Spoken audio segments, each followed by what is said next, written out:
नमस्ते। Kumar Joshi resto world में मैं आपका स्वागत कर रहा हूँ मेरे एक नए सब्जेक्ट के साथ टू एनिमीज, दो दुश्मन। ये कॉन्सेप्ट मैं आपको बताता हूँ कि किस तरह से आपको जो मैंने समझा है वो मैं बता रहा हूँ, किस तरह से मैं इसको ले रहा हूँ इस सब्जेक्ट को। कि कभी कभी देखते हैं एस्ट्रोलॉजी में नहीं यार, प्रैक्टिकल लाइफ में भी देखते हैं कि हमारे फ्रेंड्स हमको कभी कभी मदद नहीं कर पाते, खुद ही परेशान है तो हमको कैसे मदद करेंगे। तो कभी कभी फ्रेंड वर्किंग नहीं करते, इसलिए एस्ट्रोलॉजी की कुंडली, एस्ट्रोलॉजी में भी इस तरह से हम देखेंगे कि हमारे शत्रु किस तरह से रोल करते हैं। और ये जो एस्ट्रोलॉजी की किताबें हैं उसमें काफी सालों का मंथन है, लेकिन अभी हमारे को सिखा दिया गया है कि ये मित्र है, ये इसका परम मित्र है, ये शत्रु है, ये परम शत्रु है। ये सब किस तरह से हमको पता है कि क्या परम शत्रु है और क्या मित्र है, क्योंकि we Indians we know the many things. हमको पता है कि मित्र मतलब फ्रेंड और शत्रु मतलब एक शत्रु है, दुश्मन है, लेकिन इसमें एक परम शत्रु का भी कॉन्सेप्ट है, परम मित्र का भी कॉन्सेप्ट है। तो इस वक्त तो मैं सिर्फ आपको दो शत्रु के बारे में बात कर रहा हूँ, दो दुश्मन किस तरह से चार्ट में हम लोग किस तरह से मैं डिस्क्राइब कर रहा हूँ, आप इसको देखिएगा और किस तरह से करेंगे। तो इसमें मैं आपको पहले नैसर्गिक बात करता हूँ। नैसर्गिक मतलब देखिए, अगर आपको नैसर्गिक मतलब कुदरती बात करता हूँ कि ये मैंने चार्ट है, देखिए इधर जो नैसर्गिक शत्रु को मैंने इस वक्त, मैं मित्रता की बात नहीं कर रहा हूँ, सिर्फ शत्रुता की बात कर रहा हूँ। हमारे प्रिडिक्शन में हम कभी कभी धोखा खा जाते हैं, जब दो दुश्मन को एवेल्यूट करने में हमारी गलती हो जाती है, हमारी गणतरी या गलतियां हो जाती है उसमें। तो अभी देखिए मैं आपको इसमें मैंने जो लिखा है, देखिए सूर्य के शत्रु शुक्र शनि और राहु। अभी देखिए सूर्य का सबसे बड़ा दुश्मन है सूर्य और चंद्र, इसके दुश्मन है राहु और केतु, क्योंकि अमृतपान कर रहा था जब भी राहु, तभी सूर्य चंद्र ने इशारा कर दिया था, विष्णु ने मस्तक छेदन किया था। इसके लिए हमेशा याद रखिएगा कि सूर्य सूर्य और चंद्र के परम शत्रु राहु केतु है। अगर सूर्य चंद्र के परम शत्रु राहु केतु है, फिर चंद्र के देखो दुश्मन, देखिए राहु चंद्र का दुश्मन है, चंद्र है माँ है, ये किसी को दुश्मन नहीं समझती, लेकिन राहु है ये राक्षस है, इसको ये दुश्मन मानते हैं चंद्र। मंगल का दुश्मन है बुध और राहु। मंगल मतलब सिर्फ, मंगल मतलब पराक्रम है और ये काम करना है, इसका शत्रु है बुध और राहु। बुध है, इसका शत्रु है चंद्र, बुध का चंद्र शत्रु है, बुध अपनी माँ को तक शत्रु मान सकता है। रिमेंबर दिस, ये सिचुएशन ऐसा है कि बुध नपुंसक ग्रह है और ये अपनी माँ को शत्रु मान सकता है। गुरु का शुक्र और बुध दुश्मन है, शुक्र का सूर्य और चंद्र दुश्मन है, शनि का सूर्य चंद्र और मंगल दुश्मन है, राहु का सेम, सूर्य चंद्र और मंगल दुश्मन है। शनि राहु का सेम है, इसके लिए मैंने वो डू करके रखा हुआ है। अभी आप इस कॉन्सेप्ट को समझने की कोशिश कीजिए, मैं थोड़ा डिटेल में आपको बताता हूँ कि हमारे पास सात्विक ग्रह और जो सात्विक नहीं है, तामसिक ग्रह, जैसे कि आप समझ लीजिए इसको कि ये कॉन्सेप्ट को समझने के लिए सबसे पहले हमको समझना पड़ेगा कि एक टीम है, इसमें सूर्य है, चंद्र है, मंगल है और ये गुरु है। और यहाँ एक दूसरी टीम है हमारे पास, यहाँ शनि है, राहु है, केतु है, शुक्र है और बीच में है बुध। ये नपुंसक ग्रह, जिसके साथ जाएगा उसकी उंगली पकड़ के वैसा हो जाता है, इसके अपने आइडेंटिफिकेशन नहीं है।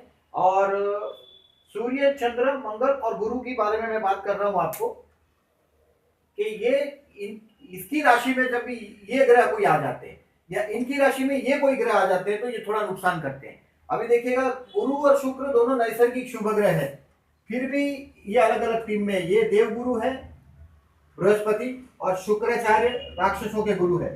तो ये इस तरह से ये दो टीम बनी हुई है। ये बेसिक कॉन्सेप्ट को इस तरह से हम एप्लीकेबल करेंगे, देखिएगा आपको तुरंत समझ में आ जाएगा कि शनि और सूर्य एक दूसरे के पक्के परम शत्रु है। जब भी शनि के, अभी इसमें आपको ये कॉन्सेप्ट में मैं आपको बताता हूं कि दो ग्रहों के किस तरह से संबंध हो सकते हैं, दो ग्रहों के दुश्मन के संबंध में किस तरह से हो सकती है। या तो वो दो ग्रहों की दुश्मनी हो, युति की, या प्रतियुति हो, या उनके दृष्टि संबंध हो, दो दुश्मन की बात कर रहा हूं, उनके दृष्टि संबंध हो, या उनके परिवर्तन हो। जैसे कि अगर शत्रु राशि का ग्रह, जैसे कि ये देखिए मंगल और शनि, मंगल और शनि, इसका मेष लग्न है और समझिए ये मंगल यहां है और इसका मंगल यहां है, इसका शनि यहां है, ये शनि मंगल परिवर्तन हो गया। देखिए शनि और ये मंगल, ये परिवर्तन है, दो शत्रु के परिवर्तन है। देखिए ये शत्रु है, शनि मंगल को शत्रु मानता है।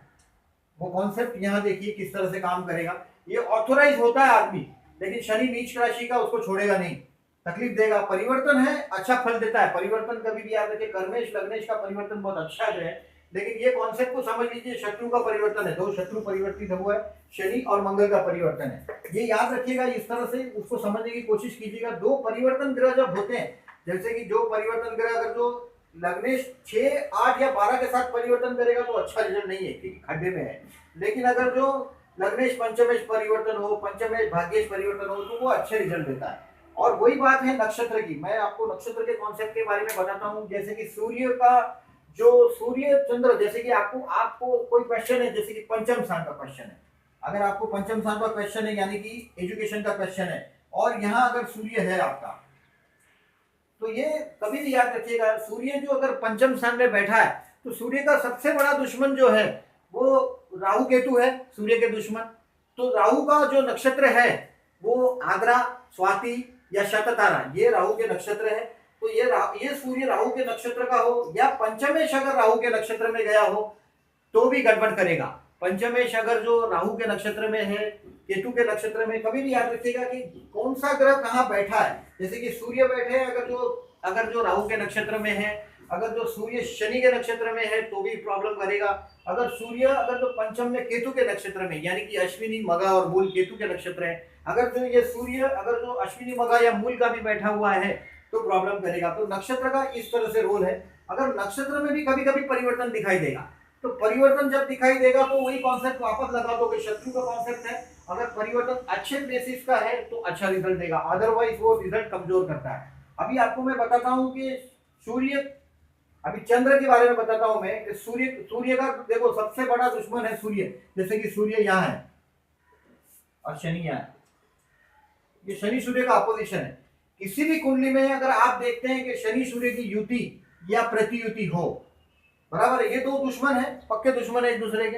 अगर इसकी युति या प्रतियुति होती है तो ये लोगों का तरक्की कभी नहीं होता जब तक पिता हो। ज्यादातर मैंने ये देखा है कि पिता के प्रेजेंट में इनकी तरक्की नहीं होती। जब तक पिता काम करते हैं इनकी तरक्की नहीं होती, या इधर इसमें बेटे की कुंडली चलती है या पिता की चलेगी। यानी कि शनि सूर्य की युति या प्रतियुति अच्छा रिजल्ट नहीं देती, क्योंकि ये एक है जो दिन की तरफ खींचता है, एक अंधेरा है जो रात की तरफ खींचता है। सूर्य पे कभी रात नहीं हो सकती, और शनि पे देखिए सबसे कम सूर्य प्रकाश पहुंचता है। अंधेरा होता होगा, सबसे कम सूर्य प्रकाश शनि पे, यानी कि अंधेरा काला एकदम। इसके लिए हर जगह में देखो शनि सूर्य, ये जब दो अपोजिशन जिस तरह से बैठ जाए तो अच्छा रिजल्ट नहीं देते। फिर ये शनि सूर्य की युति प्रतियुति कहीं भी हो कुंडली में, अगर जो 6, 8, 12 में है तो समझो 6, 8, 12 में है तो ज्यादा तकलीफ देगा। जैसे अष्टम में शनि सूर्य की युति हो, 12th में शनि सूर्य की युति हो तो अच्छा रिजल्ट नहीं देगा। 4th हाउस में हो तो घर का मामला खराब कर देगा। अभी 10th हाउस में है तो काम धंधे में भी आपको ट्रबल देगा। आप जिसको ट्रेन करते हैं, जैसे कि शनि सूर्य की युति है 10th हाउस में, तो आप जिसको ट्रेन करेंगे वो आपसे आगे चली जाएगा, आप वहां के वहीं खड़े रह जाएंगे। शनि सूर्य की युति प्रतियुति अपने आपको वहीं बांध, जैसे शनि बन जाता है, शनि जो है वो सूर्य को बांध देगा, राजा को बांध देगा। तो ये जोड़ी अच्छा नहीं रिजल्ट देती, शनि सूर्य की युति या प्रतियुति। अभी यही देखिएगा कि जैसे कि आप फिर देखिएगा कि मंगल बुध की, अभी मंगल है, ये काम करने वाला ग्रह है, इसकी बुध के साथ युति हो कुंडली में, या प्रतियुति हो या एस्पेक्ट हो, जैसे कि बुध यहाँ हो, तो ये मंगल उसको देख रहा है, तो ये बुध का रिजल्ट अच्छे रिजल्ट में कमी करेगा, क्योंकि मंगल की एस्पेक्ट है बुध पर, तो ये अच्छे रिजल्ट में कमी करेगा। रिमेंबर दिस कि ये दृष्टि संबंध बताया मैंने। अगर युति या परिवर्तन, जैसे कि मंगल है, आप मंगल को देखिएगा कि मंगल हमेशा याद रखिएगा कर्क राशि में नीच का होता है, क्योंकि मंगल एक सेनापति है, वो हमेशा शत्रु के घर में रिजल्ट बना के देता है। मंगल का जो रिजल्ट है वो शत्रु के घर में मिलता है। अपनी माँ के पास मंगल कमजोर हो जाता है, यानी कि कर्क राशि में अगर मंगल कर्क राशि में हो तो कमजोर हो जाता है।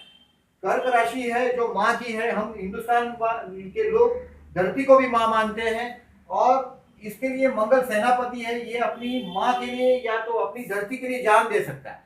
मंगल की कोई भी ताकत यहाँ नहीं चलती। कर्क राशि में मंगल नीच का हो जाता है, मंगल कोई रिजल्ट नहीं दे सकते।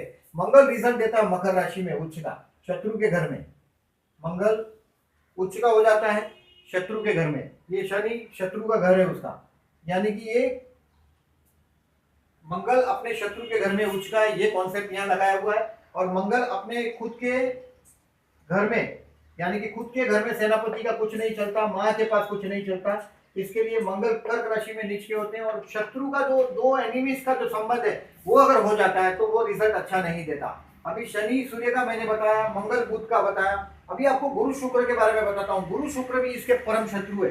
इसके परम शत्रु का कॉन्सेप्ट ठीक तरह से याद रखना, जैसे कि मैंने आपको बोला कि ये भी कॉन्सेप्ट याद रखिएगा, वैसा ही बात कर रहा हूं मैं कि आपको गुरु शुक्र के बारे में बात कर रहा हूँ। जैसे कि गुरु यहाँ है और शुक्र यहाँ है, अपोजिशन है। एक तो लग्न में गुरु आ गया, ये गुरु दोष दे ही देगा।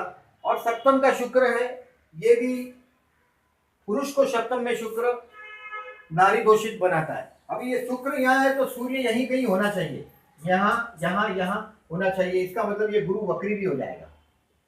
अगर इस तरह से अपोजिशन है तो सब 100% की बात है कि ये वक्री भी हो जाएगा गुरु। तो ये वक्री गुरु भी कमजोर हो जाएगा, यानी कि शुक्र इसकी मैरिज लाइफ में कोई मजा नहीं होगी। मैरिज लाइफ का ही कॉन्सेप्ट उसके दिमाग प्रॉब्लमेटिक करेगा, कुछ ना कुछ प्रॉब्लम लेके आएगा, चाहे गुरु यहाँ हो चाहे यहाँ हो। अभी गुरु यहाँ भी हो, समझो ये गुरु शुक्र हमने यहाँ बनाया, इसके बदले समझो यहाँ बना दिया शुक्र और यहाँ बना दिया गुरु, तो भी यही बात है, सेम थिंग। ये मैरिज लाइफ के लिए या तो जीवन पर कुछ ना कुछ ट्रबल रहेगा। और देखिए ये शुक्र आपको गुरु की कॉन्सेप्ट एस्पेक्ट है तो कंट्रोल में रहेगा, लेकिन ये मैरिज लाइफ को कुछ ना कुछ प्रॉब्लम करता रहेगा। वेरी फर्स्ट थिंग, सप्तम में गुरु अगर किसी भी लड़की को है तो ये मैरिज लाइफ के लिए प्रॉब्लम है। पुरुष को अगर जो सप्तम में शुक्र है तो ये मैरिज लाइफ के लिए प्रॉब्लम है। अभी गुरु शुक्र की युति अगर जो हमने सेकंड हाउस में किसी की देख ली, आपको खाली आइडिया बता रहा हूँ थोड़ी कि आप ये की को किस तरह से इस्तेमाल कर सकेंगे।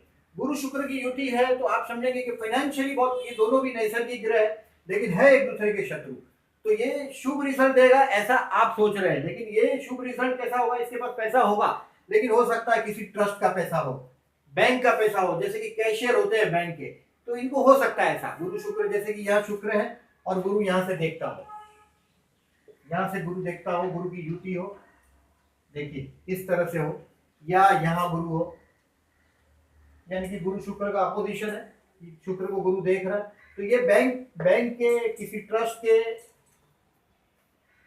के लोग होते हैं जिनके पास दूसरों के पैसे हो।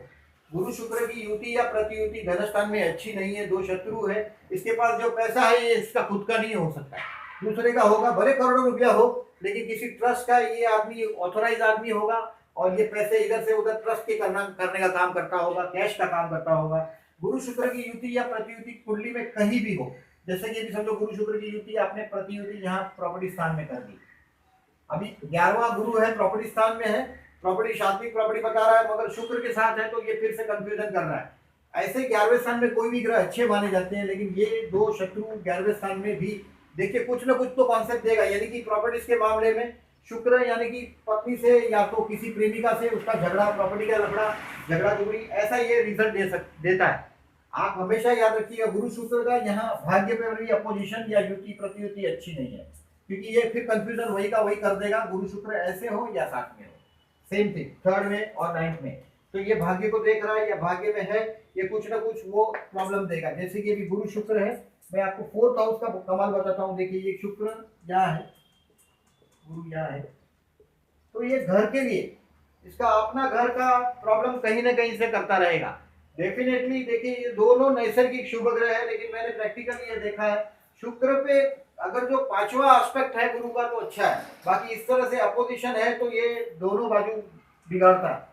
शुक्र गुरु को काम रिजल्ट देने नहीं देगा, गुरु शुक्र को रिजल्ट नहीं देगा, करने को नहीं देगा, यानी कि ये दो दुश्मन का कॉन्सेप्ट है। आइदर इनकी अपोजिशन यानी कि युति या प्रतियुति या इनका एस्पेक्ट। अभी शुक्र के ऊपर देखिए गुरु का एस्पेक्ट हो, मैं अभी आपको इसमें एक एक्सेप्शन ऐसा चीज बता रहा हूं, जैसे शुक्र यहाँ है और यहाँ गुरु है,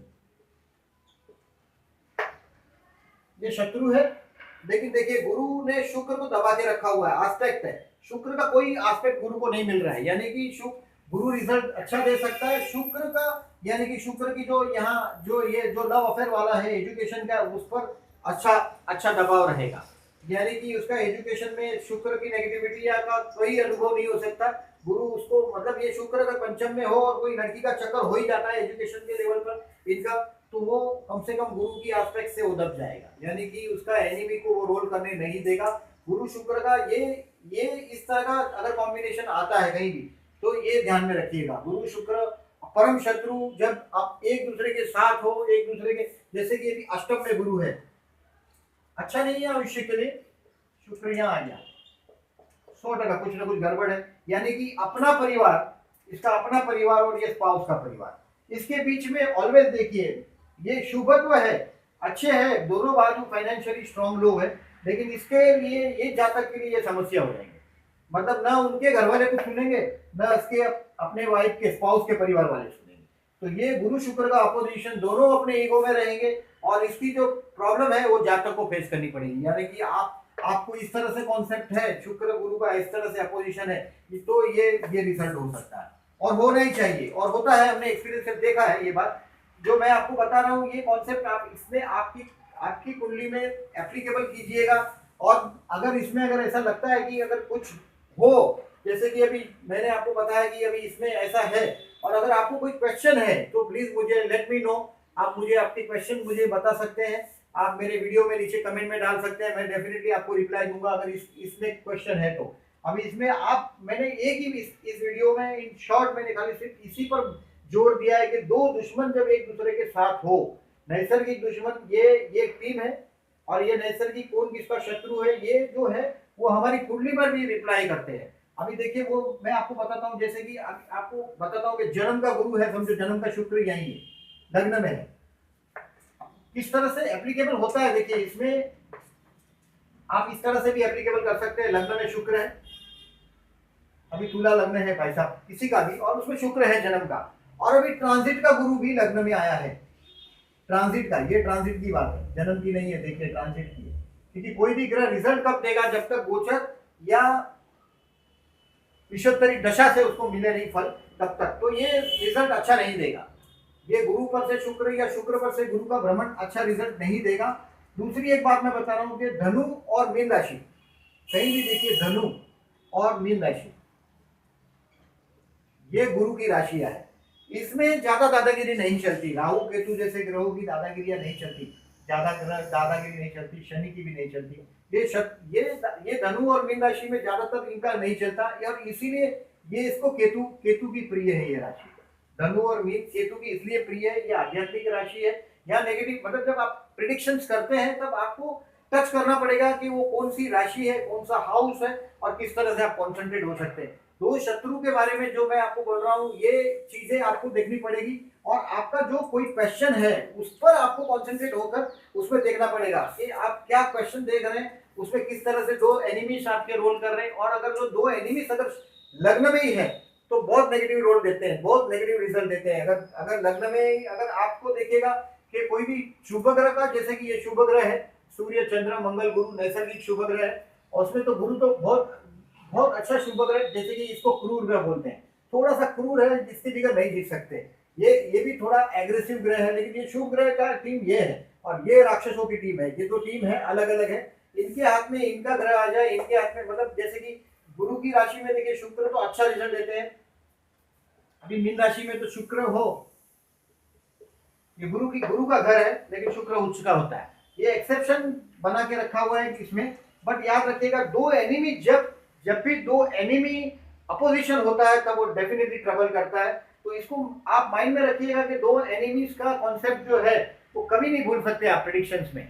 और इसके लिए नैसर्गिक जैसे परम शत्रु है, ऐसे परम मित्र का भी चार्ट है, और परम मित्र का चार्ट आप एक बार इग्नोर कर सकते हैं, क्योंकि मित्र का चार्ट, बट शत्रु दुश्मन है वो कभी इग्नोर नहीं कर सकते, क्योंकि जो तकलीफ देने वाला ग्रह है वो हमारा शत्रु ही है। हमें जो कॉन्सेप्ट है जो ये कैन नॉट बी इग्नोर्ड। और आप इसको आप देखिएगा, कोई कॉन्सेप्ट आपका कोई सजेशन है मुझे तो डेफिनेटली दीजिएगा। And thank you very much. और मेरा ये मोबाइल नंबर है 9833524623 और 7977846465, ये मेरा मोबाइल नंबर है। नीचे का नंबर है मेरा व्हाट्सएप नंबर है, आप मुझे व्हाट्सएप भी कर सकते हैं। और मुझे आप व्हाट्सएप से मैसेज भी कर सकते हैं, मेरे चैनल में भी आप उसमें आप मुझे कमेंट लिख सकते हैं। और जिसने भी अभी तक मेरी चैनल सब्सक्राइब नहीं की, प्लीज़ मेरी चैनल को सब्सक्राइब कीजिएगा। अगर अच्छी लगे वीडियो तो लाइक कीजिएगा और अपने फ्रेंड ग्रुप को फॉरवर्ड कीजिएगा। थैंक यू वेरी मच, और मैं और एक वीडियो के साथ आपको मिलता हूँ। Thank you very much.